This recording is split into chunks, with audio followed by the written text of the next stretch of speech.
თბილისი +35 გარემოს დაცვითი განათლება მდგრადი განვითარებისთვის საქართველოს მთავრობის ორგანიზებით თბილისში ამ სახელწოდების კონფერენცია 6-7 სექტემბერს გაიმართება. დეტალებზე გარემოს დაცვის მინისტრმა გოგა ხაჩიძემ ბრიფინგზე ისაუბრა. კონფერენციაში მონაწილეობას 400-ზე მეტი დელეგატი მიიღებს, მათ შორის ქვეყნის პირველი პირები.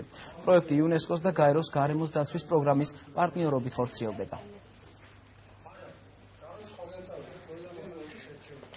ეს იქნება საქართველოს ისტორიაში ყველაზე მასშტაბური კონფერენცია გარემოს დაცვის საკითხებზე, ძალზედ მნიშვნელოვანი და ჩვენ ამით ერთგვარ ხაზგასმას ვაკეთებთ იმ ფაქტით, რომ თანამედროვე კაცობრიობა ზოგადად გარემოს დაცვის განათლებაზე მსჯელობა დაიწყო პირველად ასე თბილისში და რასაც შედეგად მოყვა თბილისის დეკლარაცია 1967 წელს და ჩვენ ხაზგასმით ვაგრძელებთ იმ ისტორიულ მემკვიდრეობას. ეს კონფერენცია ერთ მხრივ შეაჯამებს იმ ძირითად მიღწევებს, რომელიც აქამდე არსებობს სხვა ქვეყნების კონტინენტების მაგალითებზე ისაუბრებს, როგორც დასახავს იდენტიფიკაციას გააკეთებს იმ სირთულეებისა, როგორც სირთულეებმაც პროგრესის შეაფერხეს მიმართულები და ასევე დასახავს საომავლო გეგმებს სხვა ქვეყნებისთვის და რეგიონებისთვის.